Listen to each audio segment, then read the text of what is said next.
Ganda ng Christmas light tree nila. Ganda, no? Ganda pagmasdan. Ang liwanag, pero napakalit lang ng plaza ng nabutas dito. Oh, nagbakbaka na kagad sila. Marurot na kagad sila, oh. Uy, mayroon ako naririnig kung bumabakbak, oh. Wow! Oh, daklik! Nice!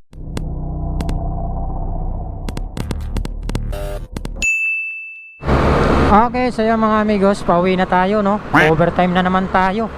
So 6:31 na. Dito tayo sa may C4 ng nabutas. So uwi time na naman. Ayan, dito ganda ng nabutas, oh. Diba? Oh, dito ganda ng nabutas, oh. Ng plaza ng nabutas, oh. Ganda, oh. Diba? Oh, ganda ng Christmas light tree nila. Napakaangas. Dito lang sa nabutas, sa may Nabal. Ganda, no? Ganda pagmasdan. Ang liwanag, dilaw na dilaw. Stoplight pa tayo, matagal pa dito ang stoplight. Lalo na yung ano ba to? Dun sa dulo. Ganda. Pero napakalit lang ng plaza ng nabutas dito. Pero maganda naman kahit maliit, diba? Napakaganda. Saka yung mga Christmas light nila sa gilid ng mga poste yun, na parang isda. Ganda pagmasdan, no? Tagal pa ng stoplight. Ngayon ay pauwi na tayo ng Maynila. Dito pa lang tayo sa may nabutas ng C4. Uy, 9 pa, wala pa. Di bali, pinago naman tayo ng enforcer. Ayan, oh. Thank you. Naka-read pa yun, pero okay lang yun kasi pinago na tayo, eh. Yan, dahan-dahan tayo dito kasi crossing. Daming biker din dito. Yan, okay, tuloy-tuloy tayo.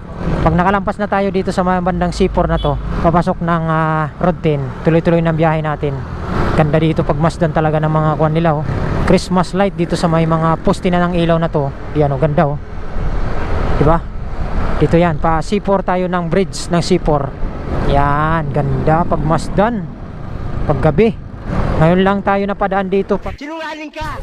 Pag dito sa kuwan na to, tulay na to. Dami pa naman tumatambay dito sa gilid ng tulay na to.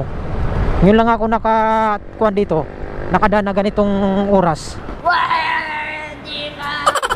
Yan, oh, daming nakatambay dyan, oh. Diba? Napakaliwanag kasi dito pag ganda pagmasdan sa tulay na to. Daming tao dito. Nagmumuni-muni sila dyan. What? Muni-muni talaga. Okay, so yun, tuloy-tuloy lang tayo mga amigas, no? Yan, papunta na tayo ng Manila. Dito tayo sa may kuwan, papasok ng kahabaan ng Road 10, papasok ng C3. Kanina kasi C4 yung dinaanan natin. Ngayon tuloy-tuloy lang ang biyahe natin papunta doon. Okay, napakaliwanag dito sa lugar dito ng kuwan, no, nabutas, oh. Ganda pa ng mga ilaw. Pero pagpasok mo ng kuwan, Maynila, papasok dito sa Road 10, napakadilim. Pero dito sa nabutas na to, mapuputol na to pagdating tawid natin ng kuwan, tulay ng pagitan ng nabutas to Manila. Yon, stoplight pa tayo dito. Stoplight tayo dito sa may Lapu-Lapu. Yan. O kanto tayo ng Lapu-Lapu. Itong kahabaan na to ay Road 10. Yan. Go. Okay. Go, nagbakbaka na kagad sila. Marurot na kagad sila, oh. Uy, mayroon ako naririnig kung bumabakbak, oh. Wow! Oh, daklik! Nice! Ayos ang pipe nun, ah. Isa pa. Wow! EDB! Wow! Nice! One. Wow! NMAX version 1. Let's go! Bakbaka na, ah. Ayan, oh. Marangkada na sila. Iwan tayo lahat, ah. Ganda pa. Pagdating dito, maliwanag pa. Hop, dahan-dahan tayo crossing dito. Yan, papasok na tayo na Maynila, pagitan ng Nabutas to Manila. Dito kasi Marcelo, eh. Yan, Marcelo yan dyan. Itong kanto na to, Marcelo. Caltex ang harap. So pagdating dito, yan, kita nyo naman wala nang gaanong ilaw, madilim na. So sa Nabutas lang talaga ang mayroong ilaw. Pagdating dito, wala na, oh. Kita nyo yun? Dito na tayo sa may bandang tulay. Paglampas natin ng tulay, wala nang ilaw to dito. Madilim na. Kita nyo? Wala na. Madilim na yung highway natin dito. Yan, papasok na tayo ng Manila. Nakikita nyo naman, welcome to the city of Manila.